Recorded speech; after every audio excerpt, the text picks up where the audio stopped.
Chainsaw, when that cat grows up, you're gonna have a problem. When he grows up?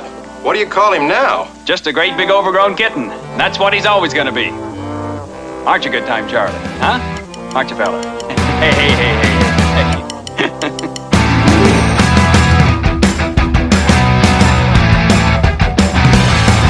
Once again, we are back, everybody. Thank you for joining us for another episode of the Buena Vista Boys. Matt and I are here, and we are going to talk about the little-known film Charlie the Lonesome Cougar. I had never heard about this film before, which will surprise nobody at all, because I don't hear about most of the films that we talk about. Yeah, which is why we're doing this show. You know what I mean? Like, there's a lot of cool movies out there I've never heard of. Oh yeah, so we're watching this one, and we're gonna figure it out, man. Try to get closer to culture. Yes, exactly. So, Charlie the Lonesome Cougar, Matt. What is this movie about? What are we even going to be in for today? Okay, so to better understand how a movie like this was ever greenlit by Walt himself, which it was in 1966. We have to go all the way back to 1942's Bambi. It's here that Walt became fascinated with the behavior of animals in the wild. Okay, so cast your mind back. Yes. Soon after, Walt Disney Productions began creating the True Life Adventure series. And that is something that I have known about for a while. They used to play like True Life Adventure clips on like the Disney Channel a long time ago, Yeah. You're a young channel, you need content. You're putting out the True Life Adventure. Yeah, animals are free. You don't have to do anything. Just go and look at them. Right, they're like family friendly. They don't curse, it's fine. Yeah, right. So these were directed by James Alger, who had previously directed Bambi and Fantasia, and had been an animator on Snow White all the way back in the day.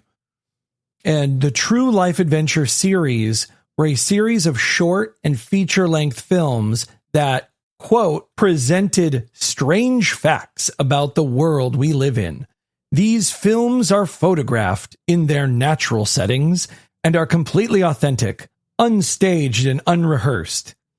That's what it says right at the beginning of the one that I watched called Beaver Valley. Nice. Okay. When this started, the very first movie in 1947, Walt contracted with Alfred and Elma Malott to shoot documentary footage of the seals in Alaska.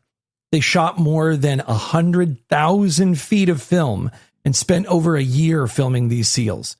It became a 27-minute short called On Seal Island. It was released by RKO in 1948. This was the first in a long list of nature pictures to come. What would usually happen in these movies is they would pick a specific region of the world. You Minecrafters out there might call it a biome that had a very distinct grouping of animals. All right. That's enough. That's enough out of you. Okay. You can't connect too much with the youth of today, please. That was for my daughter. It's my job. Riz 6'7". So it would usually have an animated transition that was done in the classic Disney style, right? A big paintbrush would usually come out. I'm also going to reference Beaver Valley because it's the one I watched recently. But yeah, there was this big, beautiful paintbrush that came out and it like painted a frame on, and then it painted like a big world full of water and everything. And then it like zoomed in. It was really cool. And the narration for all these movies was supplied by Winston Hibler. The same Winston Hibler that would go on to direct and co-write Charlie the Lonesome Cougar. But we'll get back to that in a minute. To get the incredible shots for these movies, the documentarians would use these lightweight 16 millimeter cameras using Kodiak. Using Kodiak dip. They were tobaccoed out of their minds. just humming out there. It would use Kodak Kodachrome film, and these cameras would be taken almost anywhere. They were much easier to maneuver in the small spaces they had to be in, like little caves and in the the rushes around ponds and stuff. And Merle Dusing even mounted one to a rifle stock to get steadier shots. And I found this really cool picture of him, actually. Like, it's the 16 millimeter camera, it's old school, like school box camera. And he's just got it drilled into this, this rifle mount, like a shotgun. Nice, dude. It's the first steady cam. Yes. Yes. It was really cool. So the 16 millimeter film was blown up to 35 millimeters for theaters using a special process invented by who else? Iworks. Oh, the boy. They should call him I works my ass off. Yeah. Ting. The first in the series were shorts, and so they were all released under the RKO distributing name. And it's in Beaver Valley. This is outside of Seal Rock, or Seal Island. So Seal Island's first. And then in Beaver Valley, Nature's Half Acre, the Olympic Elk, Waterbirds. What a stupid name. The Prowlers of the Everglades. Was it in 1953? Okay. Also in 1953, Disney switched to feature-length films and released them under a brand new distribution company. You may have heard of it, the Buena Vista Film Distribution Company, Inc. That's right. And actually, it's funny because these were targeted specifically to be projects put out by the new distribution company. Like, they were flagged specifically because they're like, hey, we've built this new distribution company. Let's run the true life adventures through it. Nice. Okay. The feature-length films, you guys may have heard of these, some of you old heads, is the Living Desert, The Vanishing Prairie, The African Lion, Secrets of Life, Perry, A True Life Fantasy. Yeah, that's right. That's Dan's favorite movie. Dan on Supreme Resort. That's his absolute favorite movie. Perry. Literally his favorite film. Like, yes, puts it on every so often. He loves it. The house. I don't know how much of it is for irony's sake, but yeah. He talks about it nonstop. And actually, we need to do that one, and we're going to have him on for it. Yeah, well, it's under Buena Vista. I mean, sooner or later, I think we have to get to all of these. Oh, we're going to, yeah. But there's also White Wilderness and Jungle Cat. White Wilderness so 14 movies. Doesn't sound like a safe movie to watch. I don't want to watch that. But yeah, The Living Desert's like the classic. Like that's like the most recognizable for me anyway. Couldn't tell you. I don't know if I've seen it or not, but that feels like where they would have like drawn from to create the Mine Train Through Nature's Wonderland. You know? Yes. Yeah, for sure. The bobcat on the on the cactus and stuff like that. Mm-hmm. So it was with Perry, though, that we first see a sliver of the connection to Charlie the Lonesome Cougar. That's why I'm saying all this stuff. All this stuff is a buildup. Perry was the only one of this series to be labeled as a true life fantasy because it combined the documentary aspect of the earlier efforts with fictional scenarios and characters. So it was combining footage that had, like the real squirrel, right? It's a squirrel running around, but then they kind of encased it in fictional acting and scenarios. Yeah, for sure. Yeah. Okay. And this movie was co-written and narrated also by Wilson Hibbler. He seemed like a natural fit when it came to making a fictional story about a real cougar made in a folksy true life adventure style. The main difference is the contrived story of Charlie and the emphasis on human activity, logging in this case, two elements that the true life adventure movies didn't have. Okay. So they were more true wilderness things, and this was more man's influence upon nature. Yeah, like you'll see with this movie. So when the guy's like, well, Charlie's going down the hill, looking for pecking food. Yeah. It's the true life adventures were all like that. Like when they talked about the industrious beaver, the beaver's like building a home, and he's talking about, well, beaver doesn't have to pay rent, but he sure does have to fill his stomach, Yeah.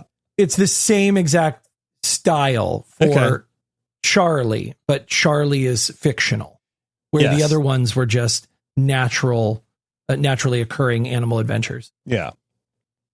So Charlie the Lonesome Cougar was released into theaters by Disney's Buena Vista Distribution Company October 18th, 1967, as part of a double bill. I don't know if they did this all over, but it was big enough that they mentioned it. So they double billed it with The Jungle Book.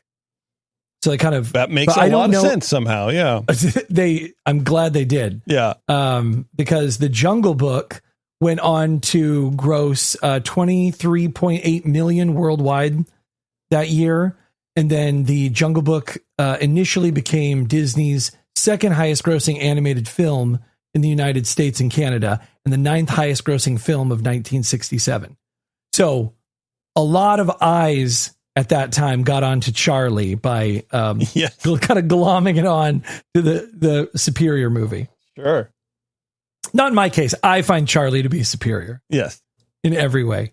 But yeah, so that was how it was released. And none of the other movies that we've covered so far have had a double billing like that, like basically two feature films. Yeah, I don't think so either. Like maybe like a re-release thing, but yeah, no opening like that. No. Yeah. Which is interesting that they did that. And like I said, I don't know if they did that regionally or if that was a standard across the country.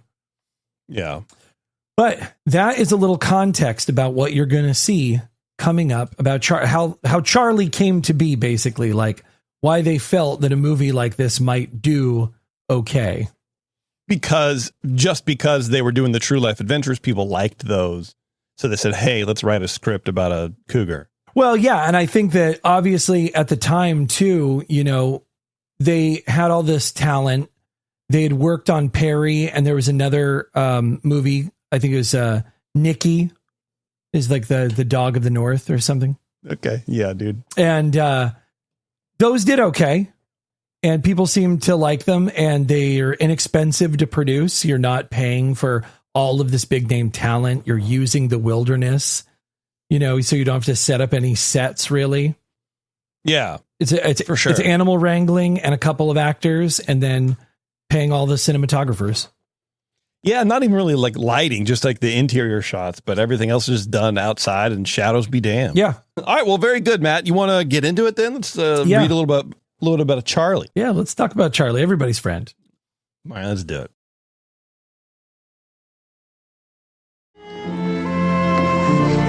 All Jess could do now was steer a middle course, stay in the mainstream, and hope somehow to salvage that cougar from his one-log catamaran.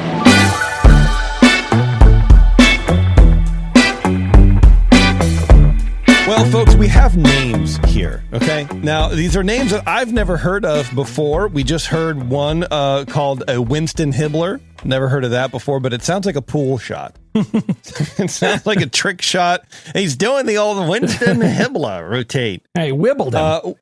We have William Bacon III. Okay? Mm-hmm. We have a Lloyd Beebe. Yes. This is a Lloyd Beebe. Well, we'll get into Lloyd. Okay, good. But there is a voice here. So what it is, it's a lot of animal shots and then narration over the top, right? And there's, other humans speaking, but for the most part, that's what it is. The animator is kind of like the lead character. The narrator is named Rex Allen, and I'm not going to mention who he is or what you might know him from. I'll let Matt reveal that, in his segment, but he's the guy. He's the golden boy. Now, as far as intro songs go, this is probably the worst title song, the worst intro song that we've heard on this show so far. Maybe.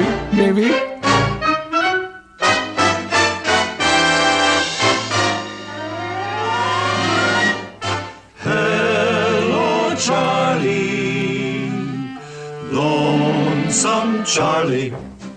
Talking about Charlie, it's a natural fact that cat didn't know how a cat should act. He figured he was the human kind, when all the time he'd been designed to be a cougar. Talking about Charlie, good time Charlie, everybody's friend. He didn't dig that nature scene. Those grizzly bears were too darn mean. He figured his rightful fitting place was kicking around with the human race. Lumberjacks, mostly. Talking about Charlie, good time Charlie, everybody's friend. I don't know, man. It's like almost like scat or like I don't know, like freeform jazz, you know? Yeah, it feels like, whoa, man. I don't know. It just was kind of. It's like a leftover song from the Aristocats. Yeah, dude. Everybody wants to be Charlie, the cougar. Yeah. The whole thing is played over what might be, in contrast, the most original of the intro cards that we've had on shows like this, where it's color blocks in those like late 60s colors, the blue and the red and the yellow. It's a cute sketch of Charlie on top. I can't say it all necessarily works really together, but it was original. And that's what I'm looking for in some of these things. Like, too many of these movies are kind of start at the same. There's some animated sequence of like the representation of the characters bumbling through with a jazzy kind of, number. This seemed a little more avant-garde, if you will. Yeah, I like this style. I do like the sort of misshapen squares and everything, and all the color swatches. I like that. Yeah, it's really neat. It's really neat. We open on the idyllic forests of the Pacific Northwest, where a forest worker named Jess is marking some trees to be cut down for a logging operation. While he's marking them, he hears the cutest little cry you ever did hear, and it's the voice of a tiny cougar kitten. Right about now, though, fate came up with a prime prospect for a soft touch. A lumber company forester by the name of Jess Bradley. Jess had come here today to mark some selected trees for a logging crew. Well, there was a kitten in his own pocket of poverty, and not far away, one innocent, unsuspecting human. Fate was about ready to move in and make the connection.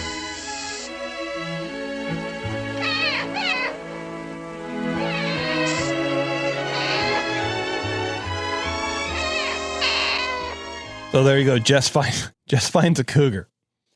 And he does the only reasonable thing that a man who works in the forestry industry would do, which is take the thing home with him, right? I mean, that's what you're taught, I think.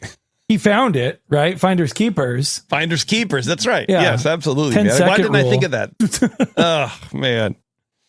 Our faithful narrator tells us that Jess names the cat Good Time Charlie and doesn't explain any further than that. It's just that's his name. And called him his new pet.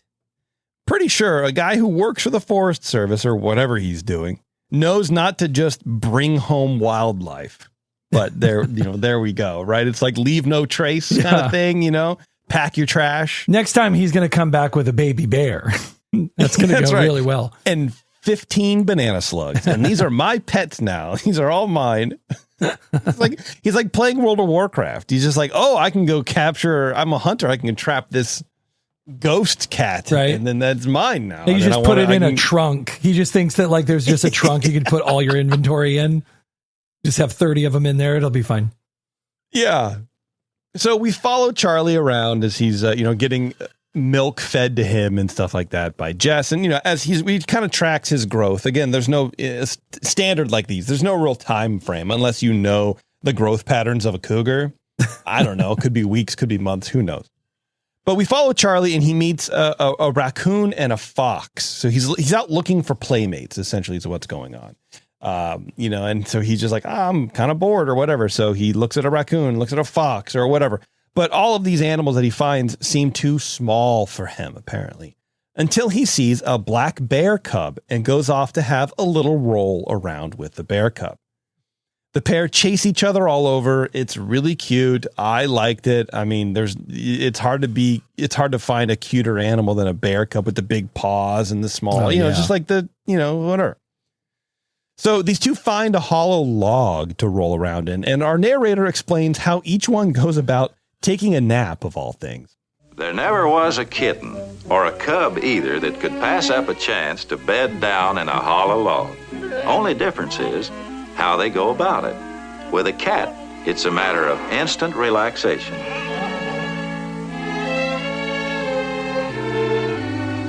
A bear likes to prepare.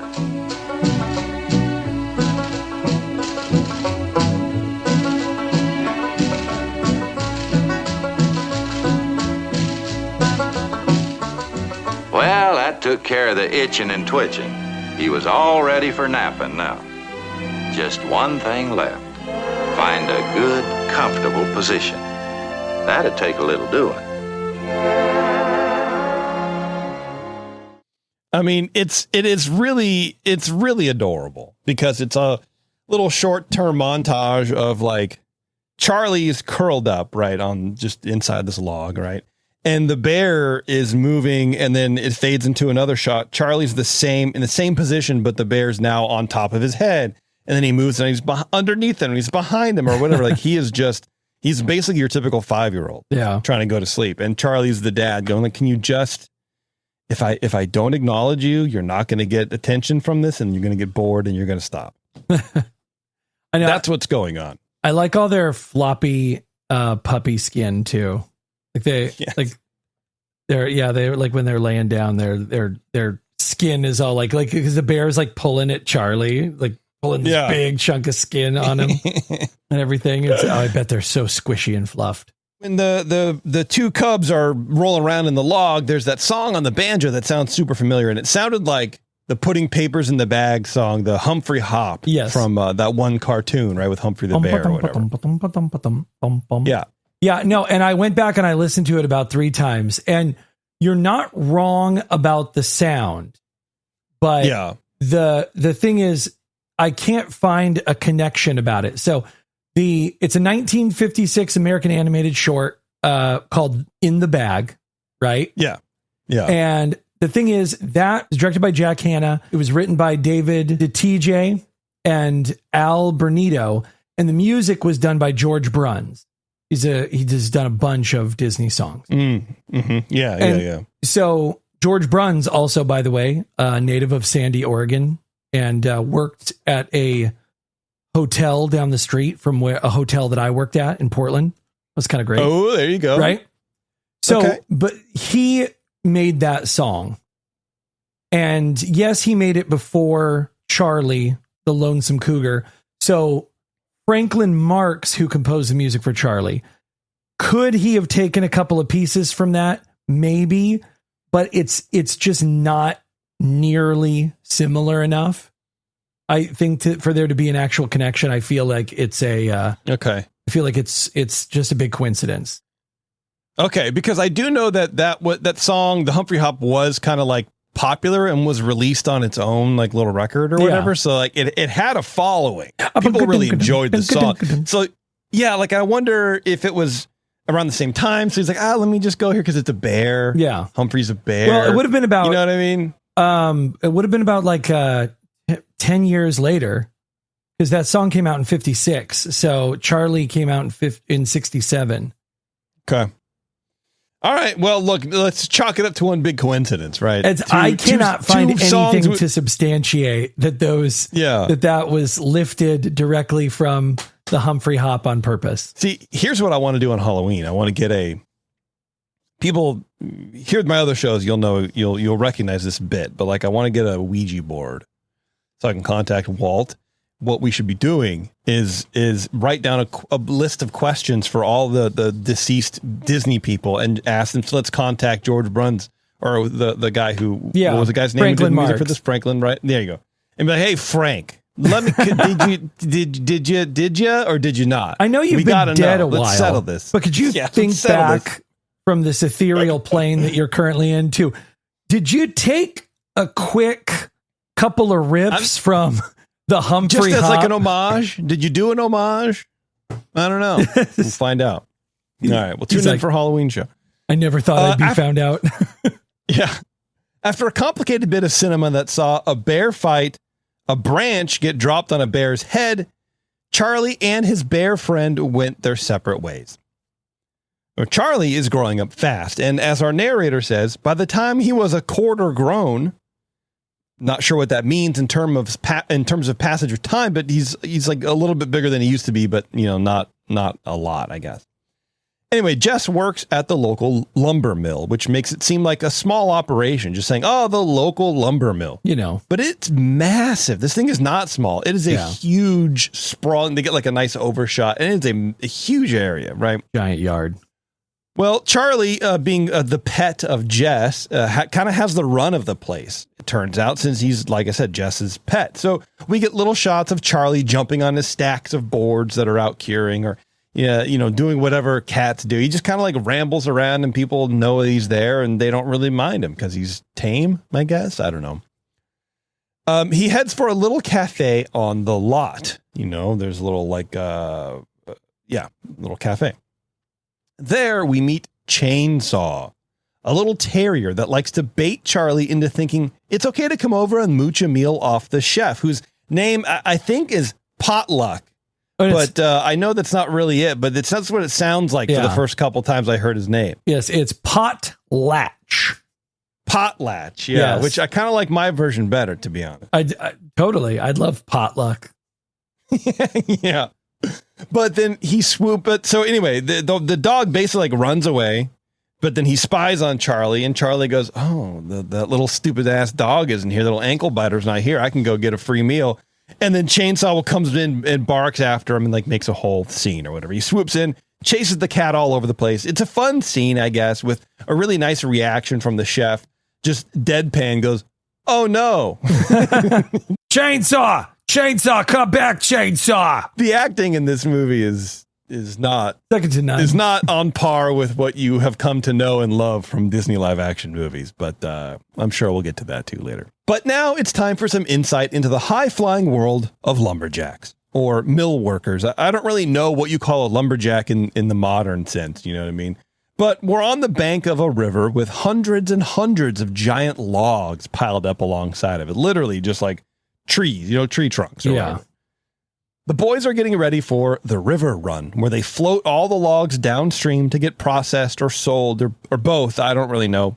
It's not a movie about a sawmill, but it has sawmill. It's sawmill coded. Yeah, it's kind of funny because we get a lot of where they go, but not where they end up. Right, or how or why or where they come from. We're just midstream of the whole deal. It's a fascinating shot as this giant crane, not a bird, right? But like a scooper crane, like a construction, thing, knocks out one of the lead logs in the stack, and the rest just come rolling and tumbling down into the river. And it's probably felt like a 5-minute shot. Dude, and I got to say, it's actually quite impressive. Like it was amazing. It was awesome. It was really great. And you can sort of like feel the power in this scene, the weight of the logs just smacking into one another, splashing the water in just big giant bursts. I mean, it was amazing. It was like a fit of engineering. Like just, they had all of these things stacked up exactly where they needed to be to all make that little dive. It almost felt like those movies, where there's the coordinated dancers that all jump into the water, right? Yeah. One after the other, bloop, bloop, bloop, bloop, bloop.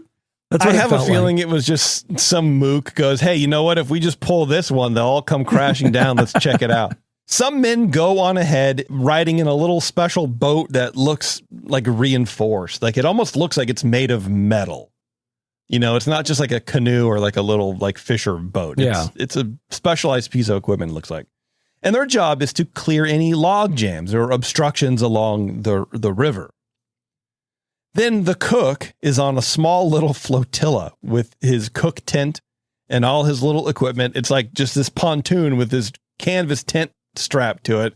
And he's just checking off stuff. There's a hot stove in there. There's a little exhaust port coming out the side of the tent. And that's all you need. It's called a water gun. A water. Yes. Yeah. Yes. A Whataburger. Yeah. And then trailing that boat is the crew's quarters, which is floating on an equally rickety but much longer little raft thing. It's like 3 canvas tents on floating plywood. Yeah. Floating plywood, not just one. Yeah, it's crazy. It's the whole thing. The whole thing looks like if you put where the people have to sit to eat at a wedding, but on the river. Yeah, right. Yeah. And then, good luck. Yeah. Ship them off. Watch the rapids. If you can survive this trip, then you're married at the end of it. Yeah. The men will stay on the water for 10 to 15 days like this. And it's about 40 people. So it's a big operation, very dangerous because, if you know anything about rivers, if you're on one long enough, you're going to hit some rapids. You're going to hit some rocks and obstructions and whatever. So, these men are in for it. Now, Jess and Charlie are not on the water crew, so this was just like an informational period of the film. No, our heroes stay behind, only to have Charlie chased by Chainsaw once more. As Charlie beats feet, he heads toward the river and he leaps onto the cooking barge, knocking the cook off and into the water. Now, Jess follows suit, and the whole thing is a setup for trouble, with Charlie now sitting on a runaway log, heading for some choppy water. Jess is on the cooking barge with a broken motor, and the cook is a half a mile away by now. And there's a lot that happened in that scene. I just TLDR'd it for you, but basically the cook is like, oh my God, a cougar, because he's new. He doesn't know about Charlie. So he splits. He doesn't know that it's okay for like a 90-pound wild cat to be running around. That's fine. Yeah. No one exactly. let him know when they hired him. Hey, by the way, you're going to be making all this food, 3 times a day, for 40 men. So that's a pretty standard. Oh yeah. And also just a cougar is going to be walking around. No, don't worry about that guy. He's good time, Charlie. Fun. Yeah, he's all right. He's everyone's friend. So Charlie's stuck on a log jam in the center of the river now, even though the lead boat is supposed to have been out making sure these log jams are broken up. Like, I didn't understand the logic of this. So basically they float all the logs down. Then the lead boat goes after the logs to make sure that they're all moving. And then the other 2 tents are behind the lead boat.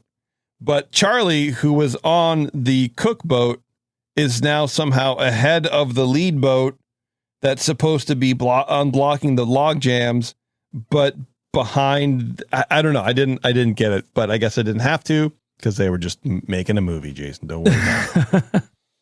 Anyway, long story short, Jess is forced into being the cook for this trip in exchange for the men's help in rescuing Charlie. Meanwhile, Jess was explaining to the drive boss how come his kitchen was minus a cook. And I'm sorry, Mac, but I didn't have much choice. By the time I got there, the Wanigan was headed down the river and the cook was hightailing up the bank.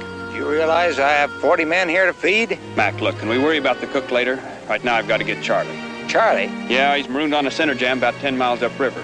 I need a boat. Looks like a short 10 miles to me. Hey, here he is. Hey, hold on, hang on, Charlie. Don't go away. Charlie! Give me a boat. Come on, Mac. What do you mean, I got to get Charlie? I will be reasonable, though. You get our supper, we'll get your cougar. Look, I'm no cook. No cook, no cougar. I'm a cook. Let's go get Charlie. We'll get Charlie. You start peeling spuds. First of all, it sounds like you just said lol. I'm not giving you both lol. Are you just LOL this man? And then, like the last line, you go peel some spuds. Yeah, a guy sounded very Canadian. Like, did you want to maybe take a second take at that? Did you cut? Try that again real quick. I mean, that's all ADR anyway. That's like, they just, there's no mic right there. All right. That's we're just going with the first one. Okay. Hey, what do you want from me? I'm a log boss. There's spuds. So Jess gets cooking and does good enough job that he's essentially forced to stay on as the cook for the whole trip or whatever, or at least until they could get him off. But they're like, yeah, we need a cook. You're good enough. Why don't you stick around? I like that they said, hey, you need to be taking a break from your responsibilities at the yeah. You don't need to spray trees. Who's going to do them if I take a break? Yeah. Well, and also cooking for 40 people is hard. Yeah, one guy. How do you even? One guy. Well, I mean, even just like planning, like making meals in bulk. Yeah, is just hard enough to do. A logging guy has no clue what to do. How long do you cook a big tub of spuds for? I do it. I do it for like the 4 of us here at the house, and it's a nightmare.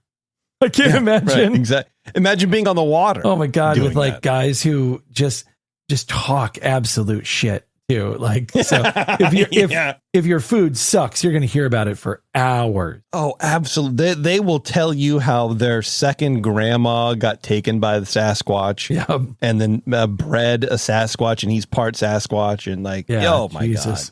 We get more neat footage of the logging men breaking up a knot of logs down the river with dynamite, just as the cook's tent is rushing toward it. Now, previous to this, the cook's tent was tied up. So Jess rescues Charlie. The tent's tied up, and Charlie goes and like plays with the string, like a little kitty does, and unties the knot. The tent heads down the river, It crashes into whatever it crashes into, gets beat up. It knocked the stove over onto the floor, which is obviously wood. The floor caught fire. So this smoking, floating tent heads right for this block of logs that's about to be blown to hell. And when the dynamite goes off, nothing really happened. I was kind of disappointed. The jam was still there. I mean, logs kind of went up in the air. Yeah. But the jam was still there. And all we got was a womp womp moment when everyone went to check on Jess in the tent and he was like, had like stuff on his face. That was it. I was kind of disappointed. I really thought that the dynamite would like be a big show. Yeah. Like, it was still cool because it was real dynamite. You know what I mean? Yeah. But yeah. Logs must be real heavy, man, because I thought it was going to blow far bigger. Man, logs must be real heavy.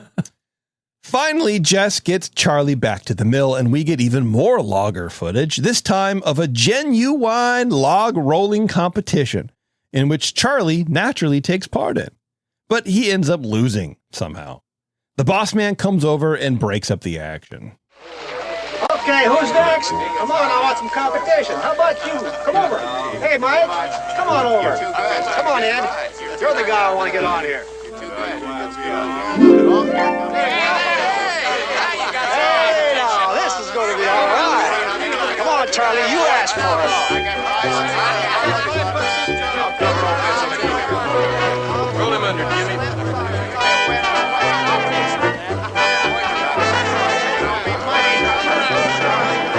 Charlie had the edge with his four-wheel drive. The only thing now that could cut him out of first place was chainsaw.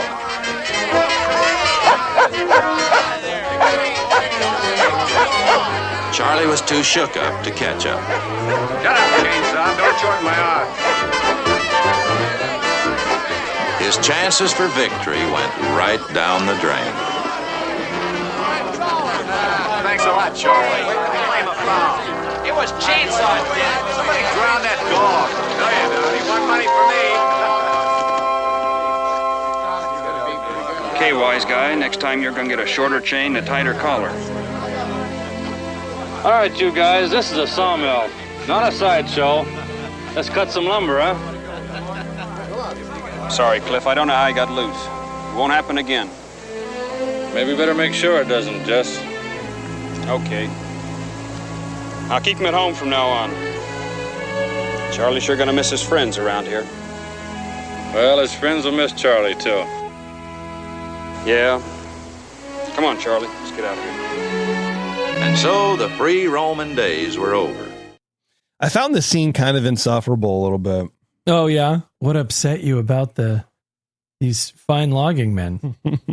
Well, I found it insufferable. I don't know. I think it went on too long. It was neat to see like people doing actual log rolling, you know, but it just seemed like, oh, what's your lunch break? And you're going to risk getting your, you know, feet and boots soaking wet and your jeans soaking wet and you're going to go back to work. Yeah. Come on, dog. No, Get out of town. It's funny though. Watching this reminded me of, so in Albany, where I'm from, we have a thing, or we did for many years have a thing called the world famous Timber Carnival. And it was a logging carnival. It's like the regular carnival would come and there was, you know, like fair food and everything. But then the main focus was lumberjacks would come from around the world. Yes, there are lumberjacks all over. And yes, they compete competitively, right? So they get it's all done by like what the skill, you know, company. And so they would chainsaw logs. Who can do it the fastest? They'd always put up these twin poles, right? These giant twin poles. It's like the centerpiece of the whole event. And people have to go up to the top, cut a little chunk off, come back down, record time. And then log rolling was like the big thing. That was a huge deal, is they would get out on these logs and roll on them competitively. And it was pretty rad. I couldn't believe how long these people could go. See, that's what I mean. Like in professional sports, if something goes on too long, you change the rules to shorten it up and make it exciting. Yeah. I was just surprised though, because it was crazy because they were playing for keeps. Like they got out there and like, if you hit, you know, if you were off, you got drenched. You were in the water. Yeah. What are they going to do? Slow down for you? It's competition. Catch you. So the boss comes over, as you heard. He's like, oh, yeah, basically Charlie's got to leave. But I can't, near as I can tell, Charlie didn't do anything wrong. You know what I mean? He didn't interrupt the work. They were already doing this goofy thing anyways. He jumps on the log. They have fun. Everybody has fun, which presumably is allowed, right? And then it's like, oh, you better take Charlie home and keep him there. Maybe he shouldn't really, like immediately Jess like, I'm so sorry, boss. I don't know how he got out. What do you mean? He didn't do anything wrong. He was just chilling. I know. He was being real cool, actually. Yeah. But plot has to happen, so. That's true. So Charlie's at home now, and he's like in a dog run kind of a thing. And the narrator tells us Jess kind of hangs out in town now that he has a girlfriend. So Charlie is just about the lonesomest cougar in all of Carbon County. Oh, dang-o. Yeah. But one night, he hears a female cougar yowling off in the distance, and he breaks out of his pen and scampers all over the place looking for her. And I'll let Rex Allen take it from here. So Charlie was left right in the middle of all this quiet, with not one thing to do. He was just about the lonesomest cougar in all of Carbon County. But this particular evening, things took a turn for the better. It happened right on the stroke of moonrise. There was music on the air.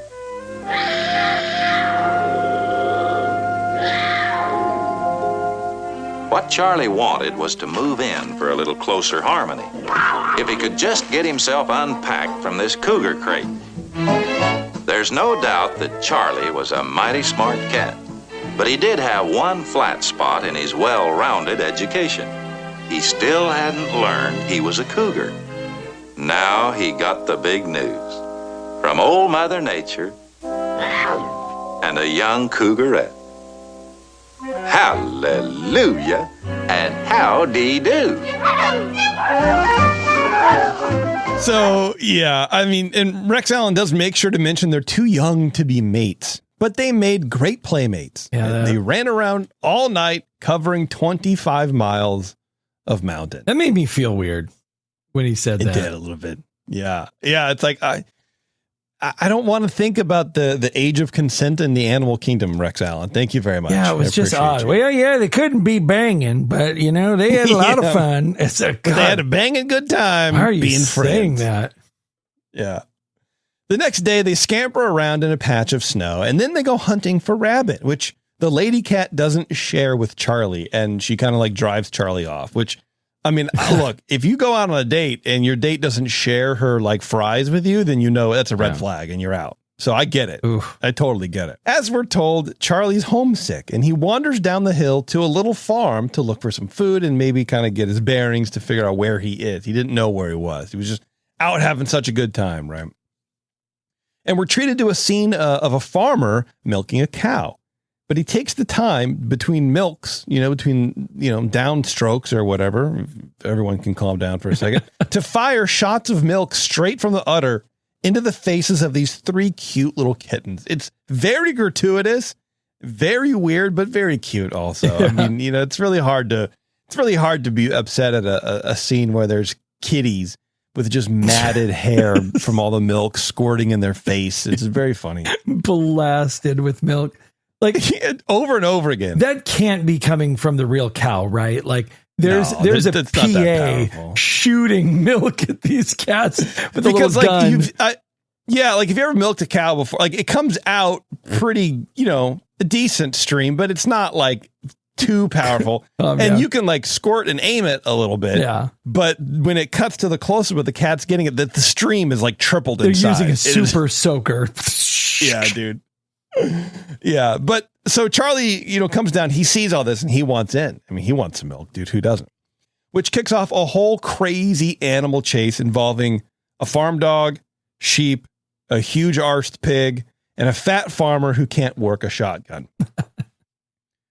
Charlie escapes, but since he never learned how to hunt for food, thanks, Jess. Appreciate you taking me out of the wild there, bud. He was hungry and he didn't know what to do, I guess. Then for some reason, he starts chasing after a raccoon, which doesn't end well for Charlie. But then he happens upon a lynx kitten doing some hunting play. And then Charlie learns how to kill things, I guess, after that moment. He he sees it and he goes, oh yeah, I have to go chase food that I want to eat. Yeah, I have to lift my paws in an awkward way.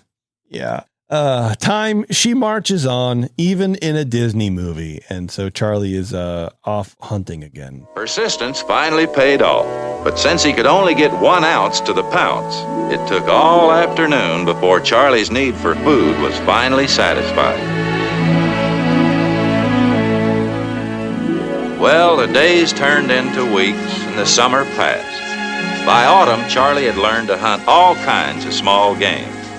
But a cougar is born to play a bigger part in keeping nature's balance. A deer is the natural prey of a king cat.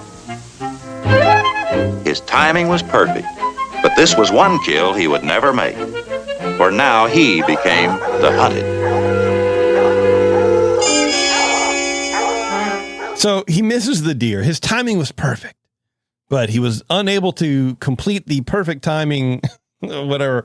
And he's somehow now being tracked by a pack of hunting dogs. I don't understand what's going on, but things apparently are wild out in the wilderness, which I suppose is why they call it that. But Charlie finds a log flume, which is basically a trench made of wood and full of water to carry cut logs from like the top of the mountain down to the mill, I guess, or whatever, you know?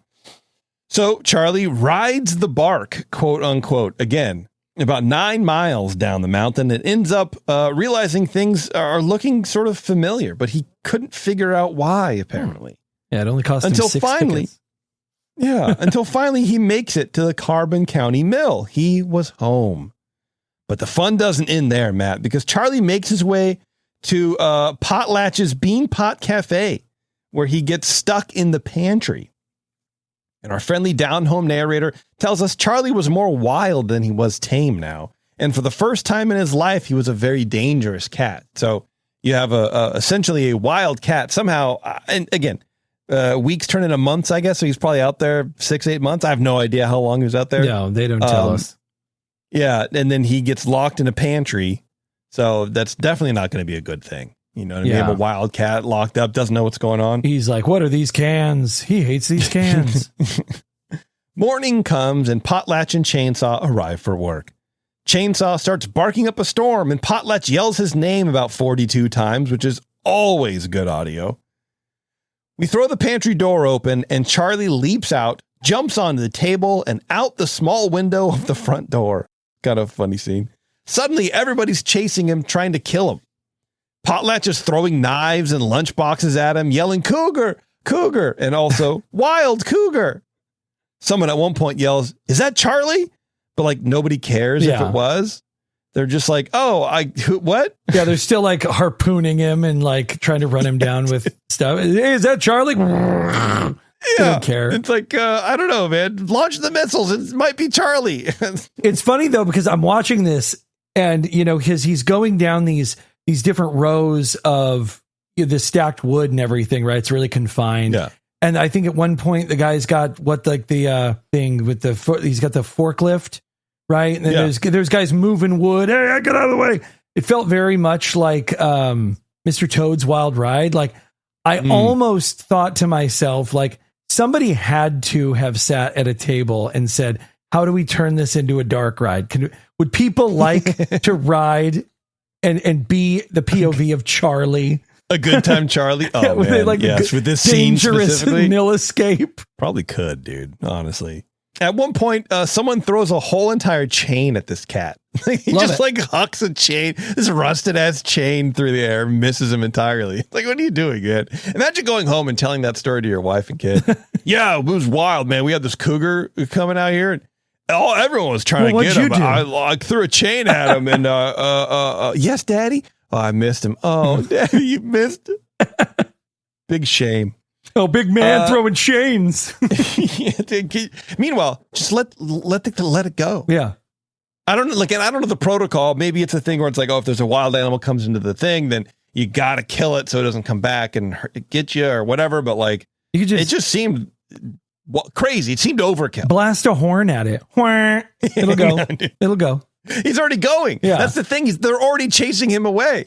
But no, they needed to kill him because we didn't know if it was Charlie. We gotta kill him to find out if it's him. If If it's him, we'll say sorry. The men chase Charlie into a log elevator, which it's hard to explain. It's like inside a building, but it's like a square pit, and everything's made of wood, of course, right? Yeah. It's wood. But I guess it's how they get stuff from the second floor, from the first floor up to the second floor. So just a big, like freight elevator, basically, with no walls or sides. It just kind of goes up. Charlie falls in and he can't get out, of course. I don't know why. He has claws. He can just climb up the sides made of wood, for God's sake.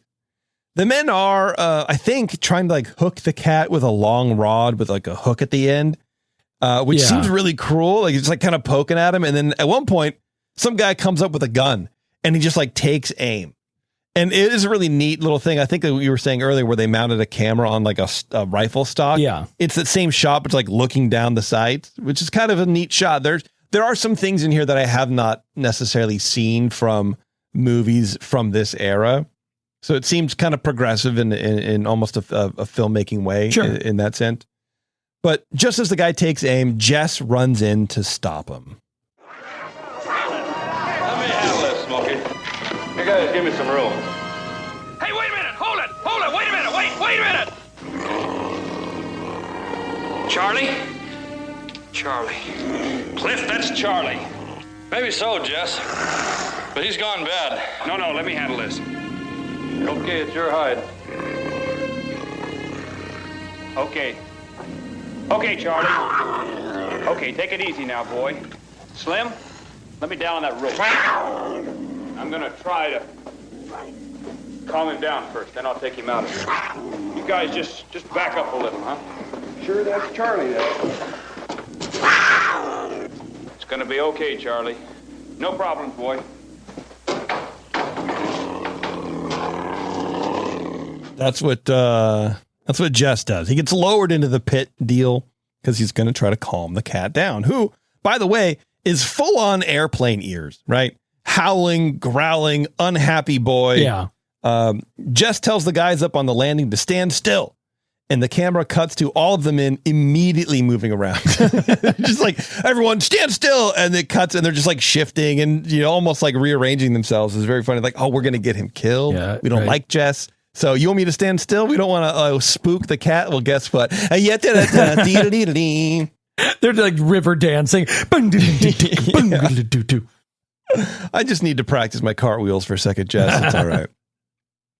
Jess loops a rope around the cat's head and everyone relaxes, even Charlie, because we all know wild animals love that sort of thing. Yeah, no, I always feel better. The next day, Jess and his nurse fiance haul Charlie up to a wildlife refuge where he's going to be safe. And I wonder the ramifications of introducing a predator into an area where he didn't exist in the first place. That was the first thought I had. Like, oh, you're not going to ask anybody. I'm imagining you need permission, but here's a wild cougar that could potentially also approach humans because maybe he like reverts back or whatever. Yeah. And you're just going to put him in and just decimate the population of like rabbits and mice and stuff like that for all the other predators who've the delicately balanced ecosystem is now thrown because Charlie needs to eat. Yeah. Well, I mean, he's got to throw his trash somewhere, right? Like, he doesn't do right. So Jess gives the boy a few more nuzzles. He removes his collar and sends him out into the wild.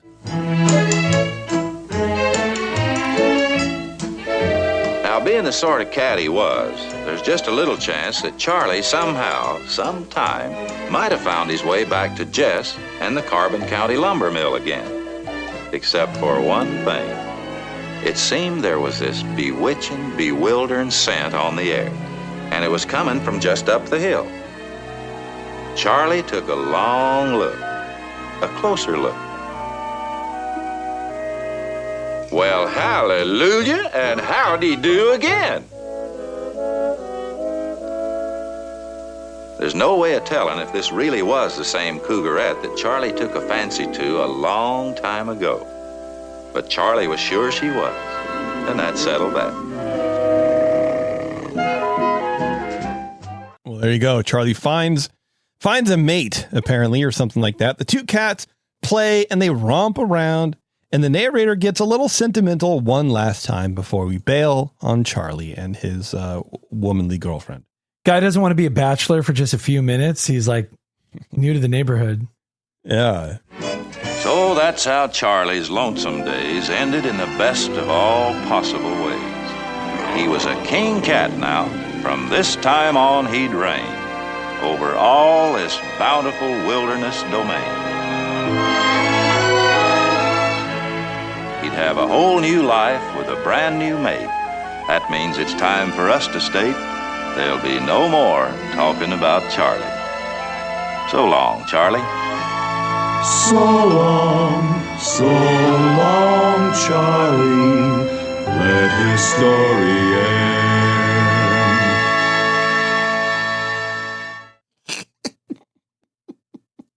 end. Let his story end. Like, are you begging me? What are you talking about? Let his story end. No, please I don't want stop to. talking about Charlie, for God's sake. It's so good. Or it's just, I don't know, man. Like, just to have that be your closing line. Yeah. Well, it's like, it's almost like we brought him up. Like, Right. we didn't ask you to tell us about him. So stop making it my problem. All right. Well, that's it for me. Let's take a break and we're going to come back and hear more from Matt about all the ins and outs of production and some fun facts. So hang on, everyone. It's the Buena Vista Boys talking about Charlie, the Lonesome Cougar. We're not going to let his story end. I don't care what the singers want from us. You know? Story's just beginning. Yeah. So hang on. We'll be right back. Because right outside, a rude awakening was on the way. One mean male bachelor bear. He set a lot of store by this log. It was always well stocked with mully grubs, beetles, and other delicacies dear to the stomach of a bear. And he sure wouldn't take kindly to the beet generation making a pad out of his pantry.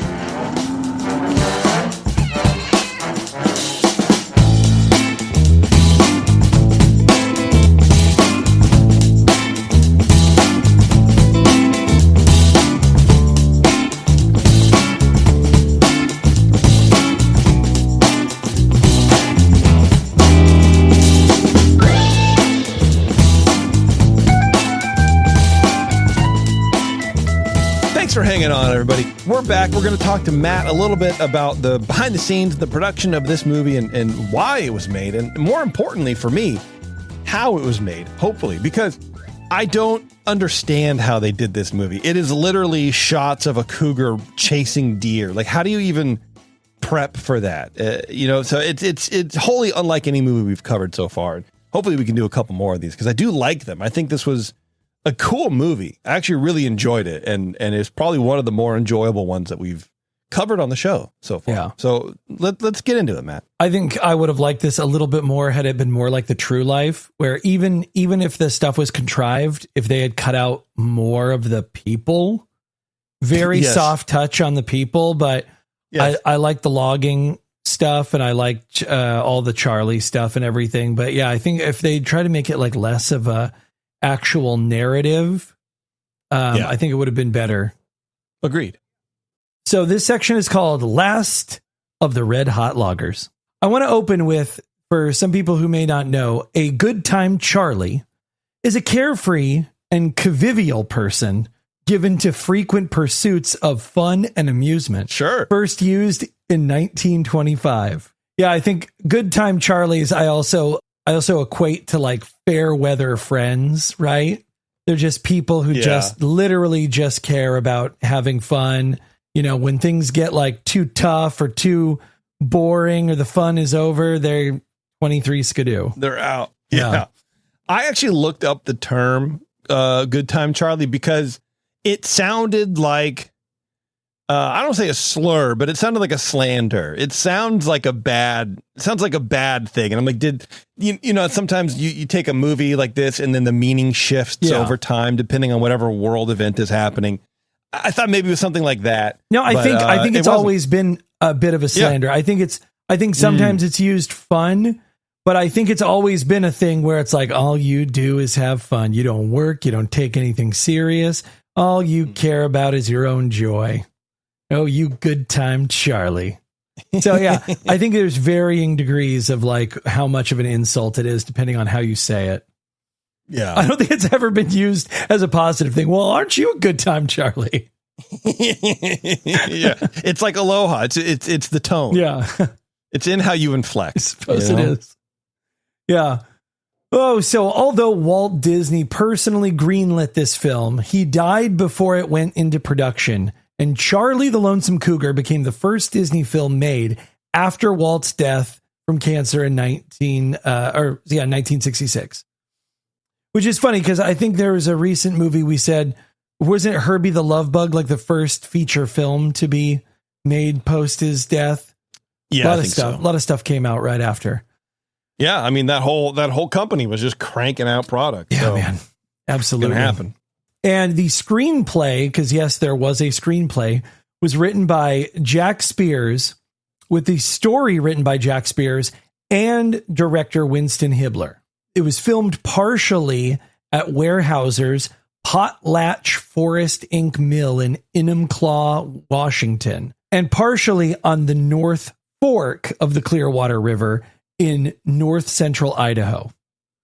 I don't go to Idaho a lot, but I am up in this region of Washington a lot. I have family that lives up there. Well, go to the Potlatch Forest Mill. I think it's still there. Pretty sure. It has to be. And you do one of those things where like you take a still from the photo, yeah, and then take it in real life, or a still from the movie rather, right. Like figure out how it's aged. That'd be sick, dude. So that's probably why the cook was called Potlatch. Yes. Yeah, because of his name. Very likely so. Also, there is a Potlatch, Idaho. It's a logging town. I don't think it exists any longer, but it was a logging town that had come together, probably because of the very same thing. Documentary, because it records one of the last river log drives that has ever occurred in the United States. So I like this movie after kind of learning that a little bit more for its documentarian slant than I do caring about, the Lonesome Cougar. But because I like how in the movie, if you ever watch it, they really do get in there. They show you, they've got the sticks and they're breaking up the logs and everything, keeping them flowing. The Wanigans, where they're sleeping, how they're eating. Like, it answers a lot of questions that you never asked about how do trees become paper. And honestly, I kind of found myself wanting more of that. Sure. Too. Well, like less of the, Jess has a girlfriend now, and more of like, okay, but then what happens when the log, we found log in forest, suddenly log in water, suddenly board that Charlie's jumping on. Like there's a few missing pieces that I would have actually really liked to see. I don't know. I like how it's made. I like those processes, and this would have been a fascinating opportunity for that. Yeah, if they had pivoted in the middle of creating this and turned this into America, Lumbertown, USA, and made like a documentary about that. 40 men drive these hard logs down the water. Like, that would have been just as good of a movie. Yeah, but it is interesting because living in Oregon, you are inundated all the time with logging this and logging that and trees this. And like I said, I have family in Washington, so it's around us all the time. And yet, having lived here my whole life, like, I have never seen or cared about the early logging industry this in depth. Like, I don't know where they lived on the water. Would you? Yeah. I had no idea. For like 10 or 15 days. Yeah. 10 or 15 days for what? Is that how long it takes to float down a river? I guess so. That's crazy to me. Well, when you have to like factor in, like, what if there's a big log jam, like you said, all the whitewater, all those logs have to go down that whitewater, True. You have to account for that long ass track of log. I wonder how much it is if you lose a log somehow. I don't know how. How do you lose a log? I was thinking it's this like it won't come out, and if we dynamite it, we lose the log. How much does that lose you? How much do you lose in revenue from losing a log? Yeah, what's the $100, $200? Right? I don't know. So it seems like a lot of money. What's the loss amount acceptable for a log drive? See, these are the things I would have liked to know. Exactly. But I want like what is write offable, I suppose. Yeah, like, okay, we're doing this, we're going to lose 10%. We already know that. Yeah. So I'm not going to get all hacked off if a few logs get busted up or whatever. Right. But, now we're counting. Now, we lost 15 on the last explosion. Yes, exactly. Just cost us a bunch of money. So we got to make our money back. So let's go. But yeah, unfortunately, I don't have those answers. I really wish I did. This is the All Questions, No Answers podcast. I know. Charlie, though, when he is on that log flume, he is riding down the Broughton log flume in the Columbia River Gorge in Washington. And the Broughton log flume was one of the last working cant, which means rough sawed logs, flumes in the United States, spanning 9 miles from Willard to Hood, Washington. It operated from 1923 to 1986. Wow. Yes, the Broughton flume was built between 1921 and 1923 by the Drano Flume and Lumber Company to transport cant from the Little Salmon River, 9 miles, to Hood, Washington, and the Columbia River. Leased on completion by Broughton Lumber, the company assumed ownership in 1927 and continued to transport cant over the flume until both companies and the flume closed in 1986. So, but there are pieces that you can see. So you can look this up. There's actually a lot of information devoted to the Broughton log flume. And there's pieces left all over. It reminds me of when you go on the Rivers of America in Disneyland, and you can see the rotten train track that they left from Nature's Wonderland. So there's that all over. I guess you could probably ride down a chunk of it if it's still available. I guess. So we're all wondering, how do you have a cougar running around not killing people when it looks like a cougar would be running around killing people instead of acting? Yes. Well, the cougars in this movie, and probably some of the other animals too, but let's focus on Charlie, were supplied by the Olympic Game Farm in Sequim, Washington in 1950 to 1972. Sequim? Yes. It's not Sequim. It's Sequim. It's called Sequim. I drive through it when I go to see the people, the family. I don't believe you. It's called Sequim. Believe me. I think you're lying to me. I got to tell you, Are you a liar? No. Look me in my digital eyes. I'll know. And your beady little eyes will tell my beady little eyes. No, because I called it Sequim, Washington to somebody, and they're like, it's pronounced Squim. And I was like, it's written Sequim. Like, I know what I'm reading. And they're like, it's Squim. I'm from there. It's Squim. I'm like, okay, all right. Well, we're probably both being very insensitive right now because it's probably a Native American term. Oh, absolutely. It's an indigenous person's people. term, and we're just pissing all over it for a joke. Sorry, everybody. For a joke. But Olympic Games Farm, up until 1972, then called the Disney's Wild Animal Ranch. Never heard of this. Never heard of this either. Was originally designed, and this is all from their own website, was designed as a holding facility for the animal actors of Disney Studios. During breaks from filming, the animals were trained, housed, and cared for while waiting for future filming. Disney Studios had asked us to keep the public and cameras out of the farm. Some production OGF supplied animals to were Charlie the Lonesome Cougar, of course, The Incredible Journey, White Wilderness, and Grizzly Adams. So not all Disney productions, but there were lots of other ones, but they were basically, like if you ever went to Universal Studios, like the Animal Actors Company. Sounds familiar, but yeah. And in 1972, after Roy Disney's passing, they allowed people to see what the farm was all about. This informal opening was also a test to see if they could achieve their long-term goal of caring for animals without a steady income from Disney Studios, to see if we could make it on our own. After the summer, we let Disney Studios know how we did Disney Studios ultimately held a vote from their board of directors and approved the farm to be open to the public. And they could retain any earnings received. That same year, they officially opened to the public as a private wildlife organization and became incorporated in 1973. Yeah. Very neat. Yeah. For the production of Charlie, handlers from the farm, including Lloyd Beebe,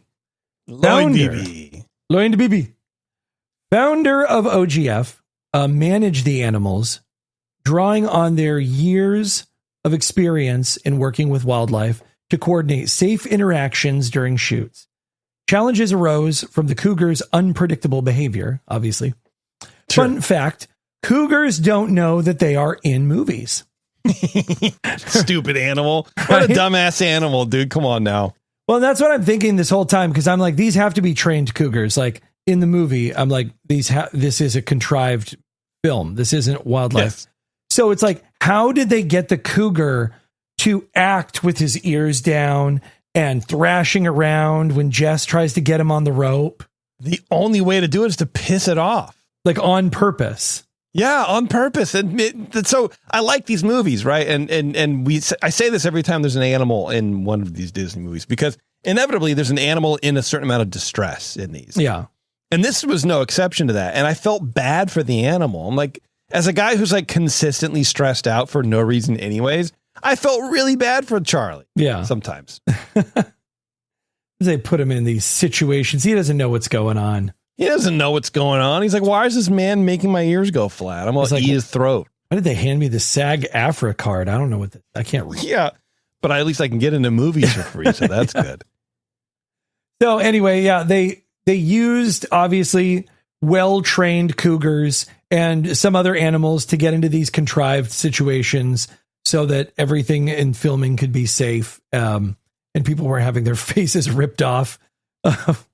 Like when Potlatch opened that door, the cougar didn't automatically go for him instead of running out, jumping out the window. They trained him to like jump across the picnic table that's inside the hut or whatever. Yeah. There's two men sitting at the friggin' table, and then the cat jumps through a window? Yeah. Come on now. That's not natural behavior for a cat. I'd be pissing my pants. I would not. Oh my God. Can you imagine the amount of trust? These guys aren't actors. No. You know what I mean? Like, so the only actors in the movie that I can tell are Ron Brown, right, who plays Jess. He's an actor who's been in some television shows and some movies of note that some people, like he was on 77 Sunset Strip. He was on I Dream of Jeannie. He has a very short acting list, but he was also in the movie How to Stuff a Wild Bikini, uncredited. Right. He was in Son of Flubber, uncredited. Oh man, we got to look out for him when we watch that. Right. He did like a lot of uncredited work, and then he's kind of just jumped around to different television shows. He doesn't really have like an IMDb presence at all, but he did die in Sequim, Washington. So he must have loved Washington so much he stayed. There you go. Right. And then the only other actors in this movie, obviously Rex Allen, the narrator. And then it looks like the farmer, Jim Wilson, he'd been in a few things, some B horror movies. But I think everyone else, including Linda Wallace, who plays Jess's fiance, they're just company men. They just work for the mill. You know, they just probably grabbed them and said, here, we're going to film you for a couple of minutes here, do some lines reading. Yeah. God, man, talk about a cheap production. I mean, I would imagine some of these people got a stipend or something like that. Like, we'll pay you $50 or whatever. Just stand here on the shore and say, say spuds. Yes, and that's it. And we'll give you can $50. eat all the spuds you want when you're done. All the spuds you want. It's free tobacco. It's fine. Yeah. Well, and then they attached it to a movie that did amazing. So it's like they filmed it for $400,000 and then ran it with a movie that made millions. So yeah, win-win. Smart. Yeah. So Lloyd Beebe, I'm gonna assume that's how you say his name. Also, was credited in this movie as a cinematographer. He did photography, cinematography, animal training on multiple films for Disney: The Vanishing Prairie, White Wilderness, Jungle Cat. That's like all our true life stuff. Nicky, the Wild Dog of the North, The Legend of Lobo, And those Callaways, that's just to name a few. Wife Catherine Beebe, Lloyd's wife. Catherine Beebe, Lloyd's wife, also founded OGF and retired with her husband to focus on animal care.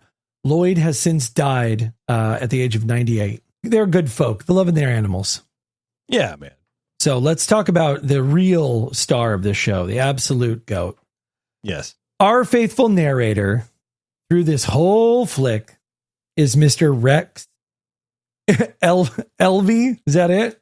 Yeah. I've never seen a word spelled that way. Rex Elvey Allen. No, it's actually pronounced Livy, but it's Elvie is his middle name. Elvie. I got to say that's a first for me. I don't know anybody. I know some Alvies, but Sure. I've never known an Elvie. Rex Elvey Allen, aka the Arizona Cowboy, aka the voice of the West.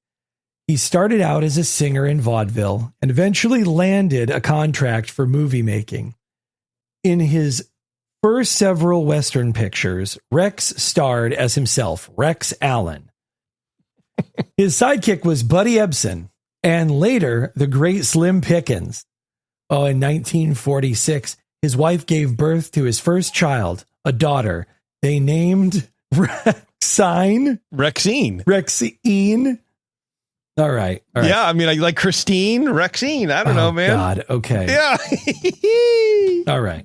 Well, Rex Allen was a successful singer, but he really delivered in his narration, doing voiceover work for 12 episodes of The Magical World of Disney, usually with titles revolving around animals or the West.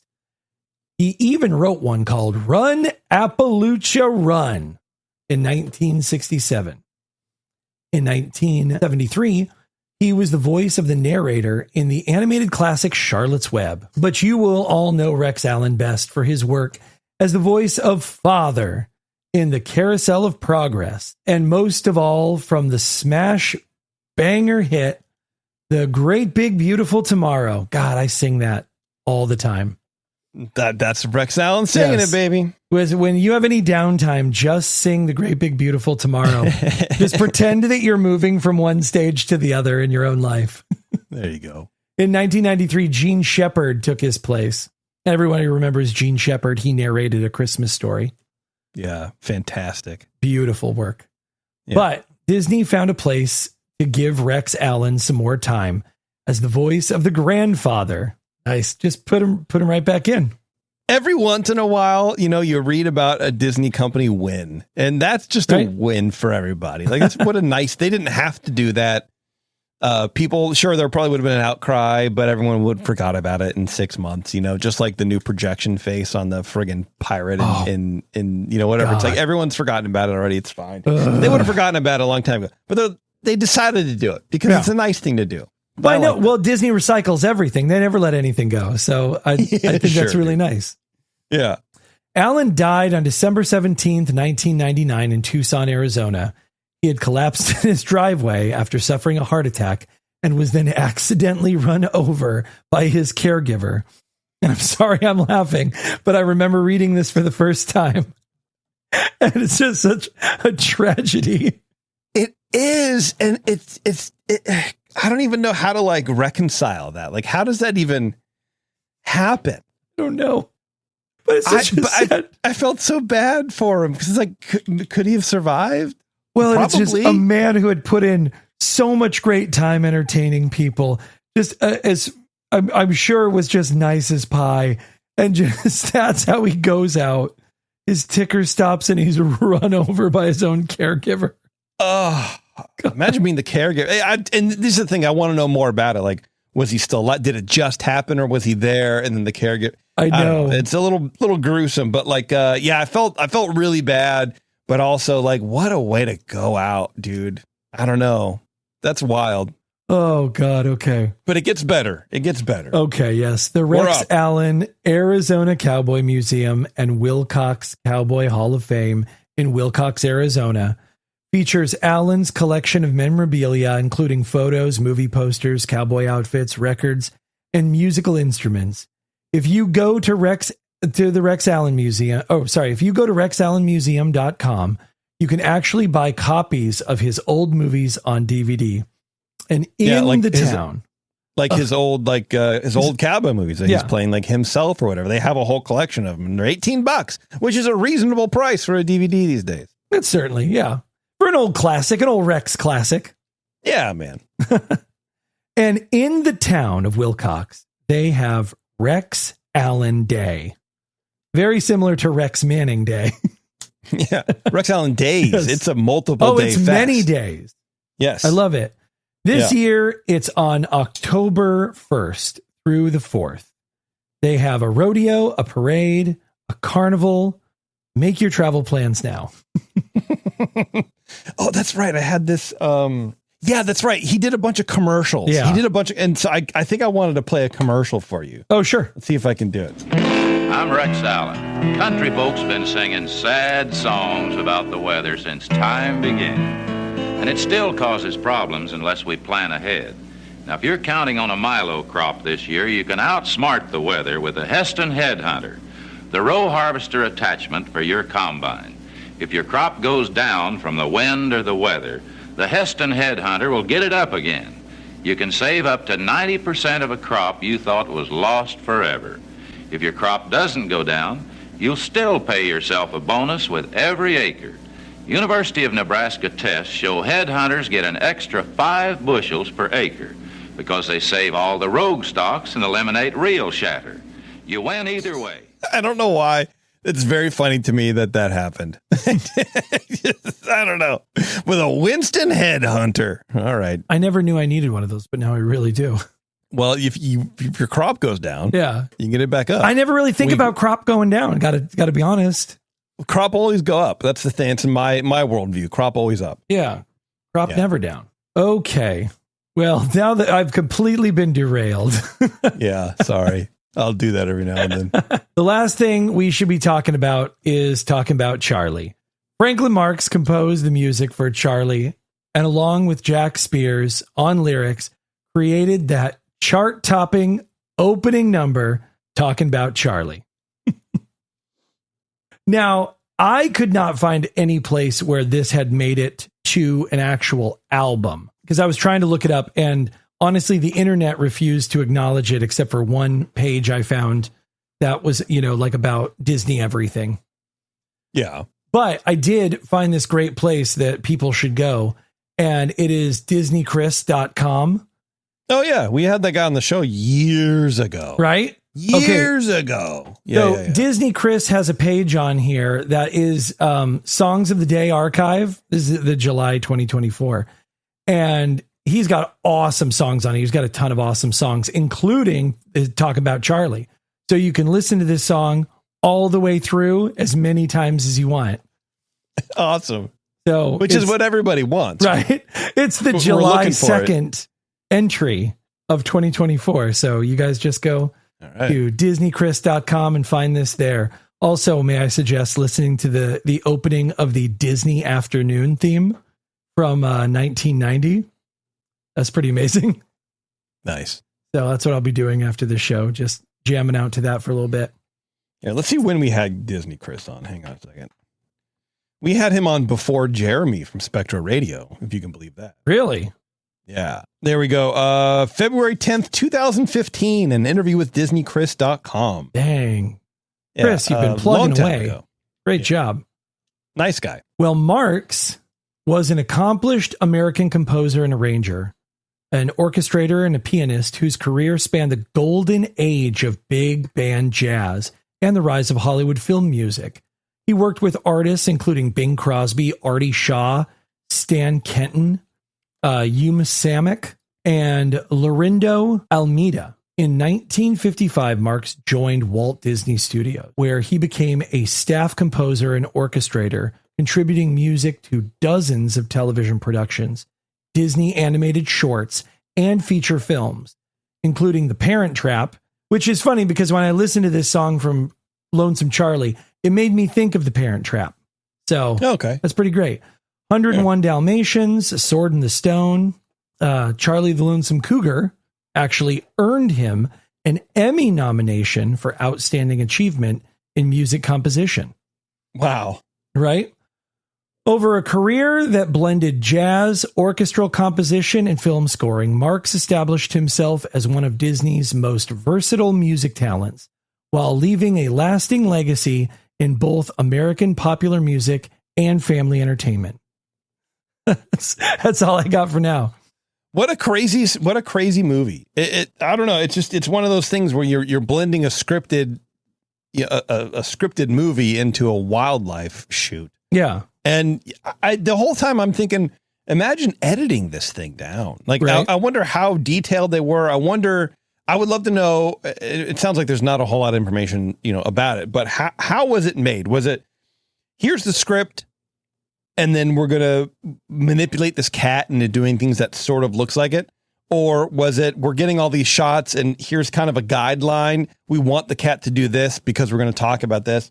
And then I wonder also, that's why the director was credited as a writer, because he's like trying to, like, they're doing things on the fly, because you can't storyboard this. Yeah. You don't know what the cat's going to do. You know what I mean?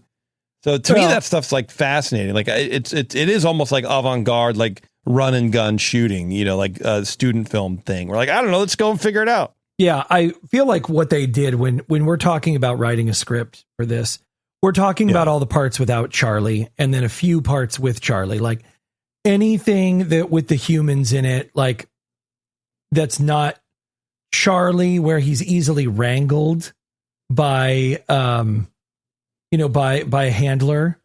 That's probably was all shot, on location. They're out there on location. They're shooting all the quick dialogue and everything, right? They're just getting these fast shots, but they also did have to coordinate with the river run. Like they had to be with the river run. They can't just go, hey, could you run this? There's seasons for it. So they had to do it. So it's likely that what they did is they just brought in, Charlie or a cougar when they needed to fill in a shot during the river run stuff, went back, filmed all the stuff, in the areas of like the mill and everything. And then later just had like a second unit, including like Lloyd, go out and then just like put the cougar in some situations.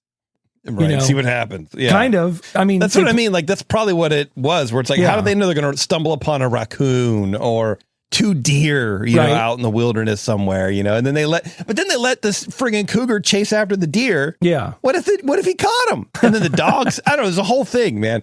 They did a really great job making it seem like it's totally just, spur of the moment kind of stuff. And it obviously wasn't. Yeah. And I think a lot of the extra writing was probably, okay, we've edited this all together. What are we going to have Rex Allen say now?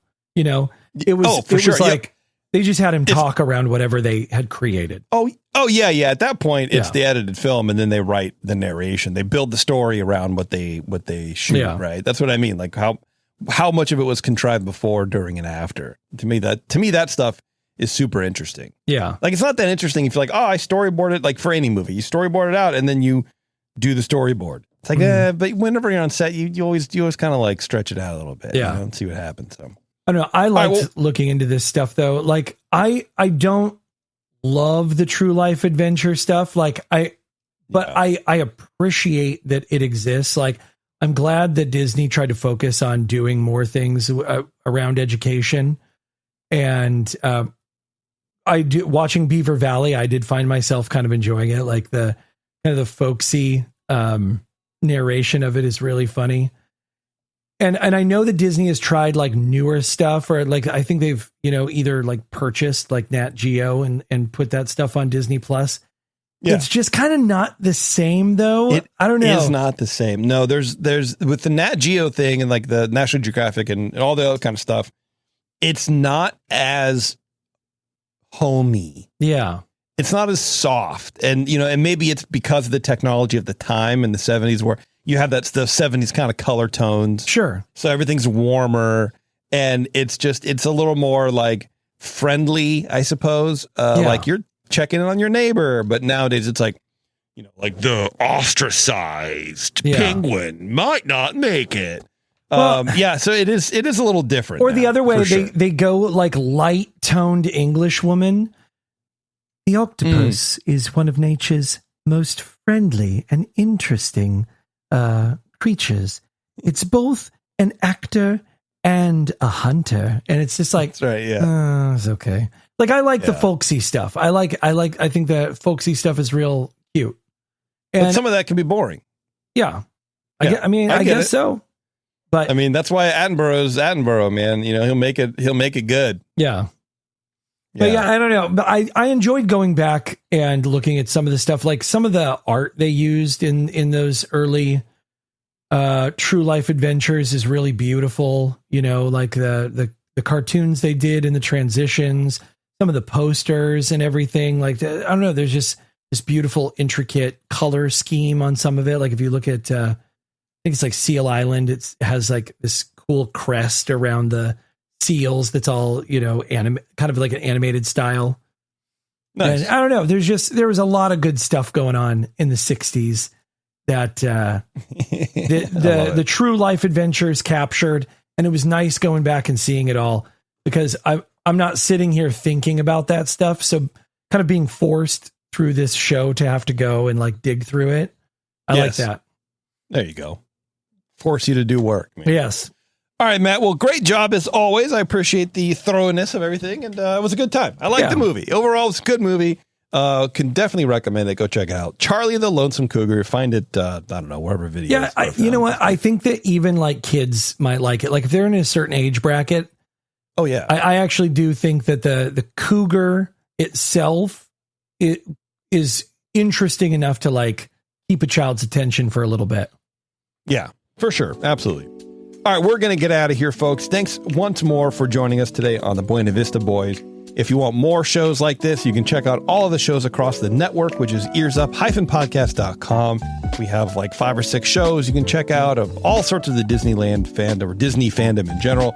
If you want to support the network, please go to patreon.com/earsup, and there you can subscribe for as little as $5 a month, and you do get extra content from just about all of our shows from the last, 10 years or whatever. So it's a lot of stuff that you can do. And it spans, every aspect of just, weird stuff, some stuff that's wholly unrelated to Disney in general. And, just having a good time with it. So, go check that out, and it would really help the network keep the lights on, if you know what I mean. All right, everybody, we're getting out of here. Thank you very much for tuning in. And until next time, we'll see you. Bye.